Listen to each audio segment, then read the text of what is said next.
আজি গতি ফেরা গেছি 30,000 টাকা। 10,000 টাকা দান পাইতেন ন খামর বেতনই দেয় 1500। এখন মাঝে আর তো গরিবের কিছু নেই, সরকারি ঋণ টিন এই খ্যাং করে দিও, এখন আর কিছু বুঝি না পারি।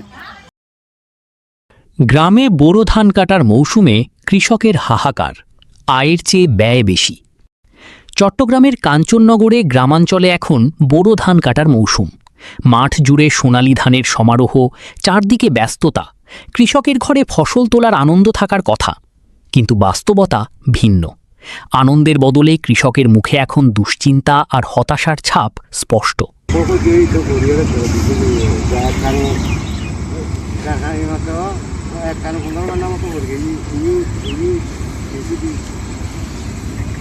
ফুরিয়ে দিন তো ধান ক্ষতি হবো না কিনলে? আচ্ছা আচ্ছা। স্থানীয় কৃষকদের সঙ্গে কথা বলে জানা যায়, এবারের মৌসুমে ধান কাটার খরচ আশঙ্কাজনক হারে বেড়েছে। শ্রমিক সংকটের কারণে দিনমজুরদের মজুরি অনেক বেশি দিতে হচ্ছে। আগে যেখানে কম খরচে ধান কাটা সম্ভব ছিল, সেখানে এখন প্রতি বিঘায় অতিরিক্ত খরচ গুনতে হচ্ছে কৃষকদের। এর ওপর যোগ হয়েছে বৈরী আবহাওয়া। হঠাৎ বৃষ্টির কারণে অনেক ক্ষেতেই পাকা ধান নষ্ট হয়ে যাচ্ছে। জমিতে পানি জমে ধানের গুণগত মান কমে যাচ্ছে, ফলে বাজারে ন্যায্য দাম পাচ্ছেন না কৃষকরা। এতে করে উৎপাদন খরচ তোলাই কঠিন হয়ে দাঁড়িয়েছে।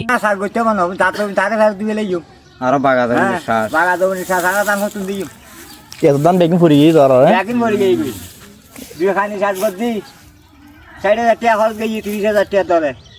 দ্বিগুণ দুধ, দেখুন তো নয় এখন এক কুন দুধ, পানি খরচা, আল খরচা, শ্রমিক খরচা, জোরে বেকিং বাই দিয়ে ব্যাগিং বাই দিই।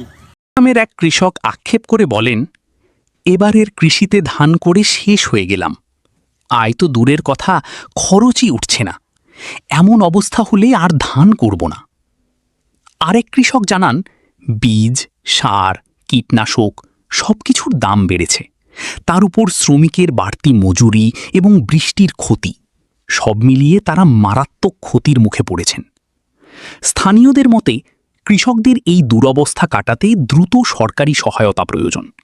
ন্যায্য দামে ধান ক্রয়, ভর্তুকি বৃদ্ধি এবং আধুনিক যন্ত্রপাতির সহজলভ্যতা নিশ্চিত না করলে কৃষকরা ভবিষ্যতে ধান চাষে আগ্রহ হারাতে পারেন।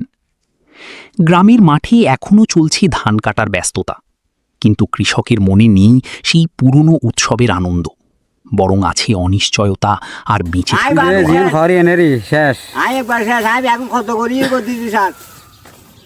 ওর নাম কি রে?